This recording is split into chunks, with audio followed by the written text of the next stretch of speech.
نے تو ہمیں ہاتھ نہیں لگایا تھا تو ہم نے تو ان کو نکال دیا.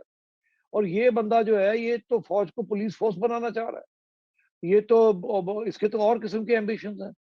اور اس سے تو ساری جو نیشنل سیکیورٹی کا جو پیراڈائم ہے وہ تو اندر سے کھوکھلا ہو جائے گا جس طریقے سے یہ فوج کو اپنی سیاست کے لیے استعمال کرنا چاہتا ہے. ان کو تو عادت پڑی ہوئی ہے سیاست کو اپنے مفاد کے لیے استعمال کرنے کی. اب یہ آ گیا بندہ وہ کہتا ہے میں نے آپ کو اپنے مفاد کے لیے کرنا ہے، ایک اتھارٹیرین رجیم بنانی ہے.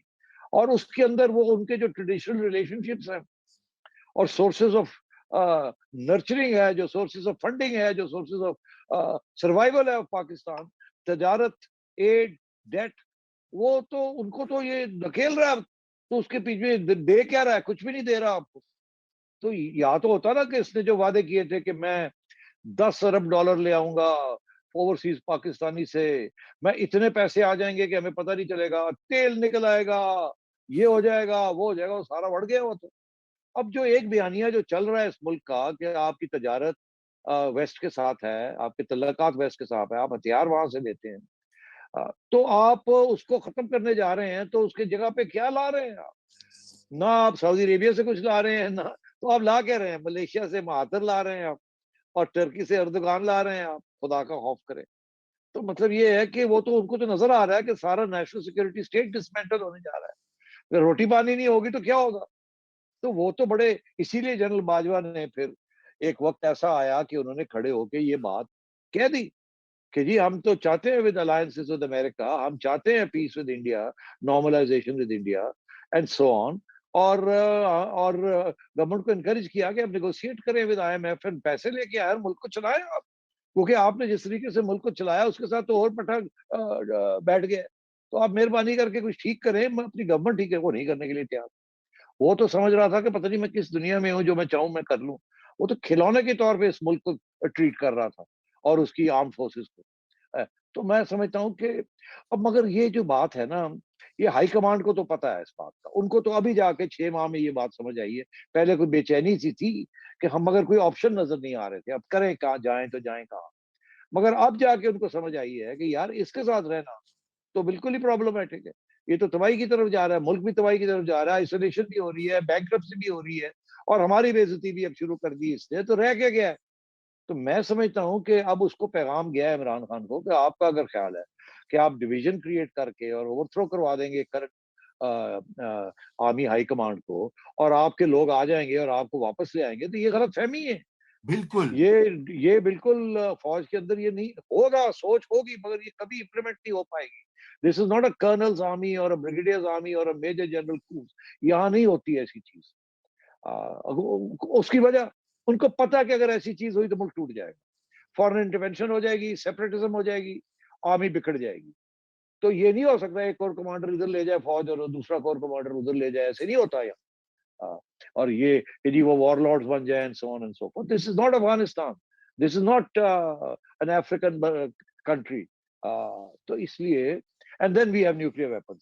اگر ایسے ہلکا سا بھی کوئی اشارہ ہوا نا کہ یہ ہونے جا رہا ہے کہ اس قسم کی فوج کے اندر ڈویژنز ہو رہی ہیں اور یونٹی فوج کی ٹوٹ رہی ہے، جس کے بیسس کے اوپر دنیا سمجھتی ہے کہ آپ کا nuclear programme is in safe hands, ذمہ دار لوگوں نے لیا ہوا ہے. اور اگر غیر ذمہ دار لوگ فوج میں آ گئے تو آپ کا خیال ہے آپ کی نیوکلیئر پروگرام 10 دن بھی سروائیو کر سکتا ہے؟ یہ بالکل بھول جائیں. آپ تو اسامہ بن لادن کو جو ہیلی کاپٹرز مارنے آئے تھے آپ ان کو نہیں پہچان سکے. آپ نے کہا جی ہمارے ریڈارز ادھر تھے، ہمارے پاس یہ نہیں تھا، ہمارے پاس وہ نہیں تھا. وہ آئے اور ہم نے اپنے جہاز چڑھا دیے، مگر ہمارے جہاز فائر نہیں کر سکتے تھے کیونکہ وہ امریکن جہاز ہیں اور ان کا سافٹ ویئر جو ہے وہ امریکنوں کے ہاتھ میں. وغیرہ میں وہ ایک اور کہانی ہے، کسی وقت بات کریں. تو آپ پھر کیا کریں گے؟ The world does not want a weak Pakistan army. They want a united, strong Pakistan army. جو کہ پاکستان کی جو ٹریڈیشنل ریلیشنز ہیں with western powers for aid, trade and business and weapons, وہ برقرار رہے. البتہ کوئی شک نہیں ہے کہ یار جہاں ہم اپنے مفاد کسی وقت نہیں چھوڑنے چاہیے.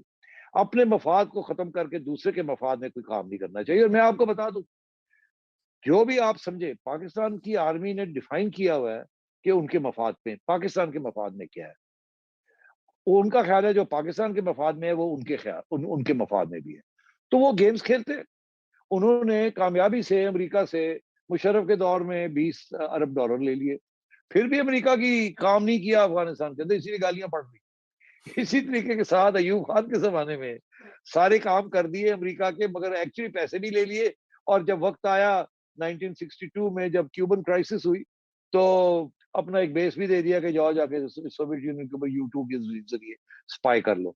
تو وہ تو ایک بیلنسنگ گیم کھیلتے رہے ہیں کہ پاکستان کو پیسے بھی ملتے رہے اور امریکہ جیسے ایک سپر پاور کو ناراض بھی نہ کیا جائے، اور اسی لیے تو پھر آخر میں آ کے لڑائی جھگڑے بھی ہوتے ہیں، مگر وہ دے ہیو مینجڈ اٹ.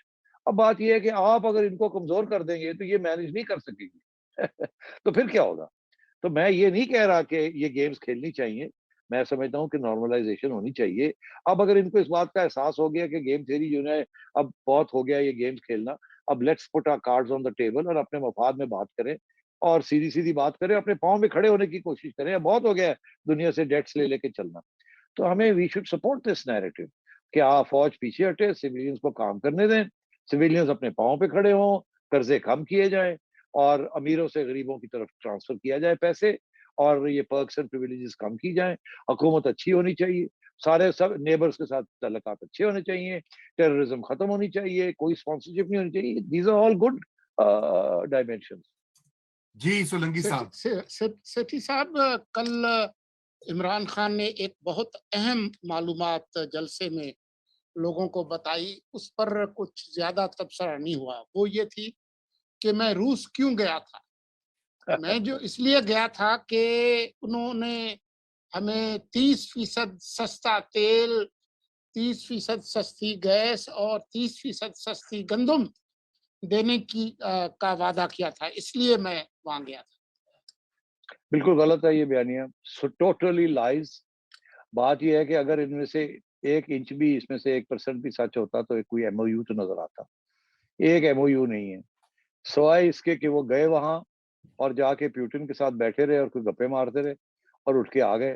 کوئی ساتھ ایسی ڈیلیگیشن نہیں گئی تھی ٹو نیگوشیٹ گیس ڈیلز اور ویٹ ڈیلز اور آئل ڈیلز.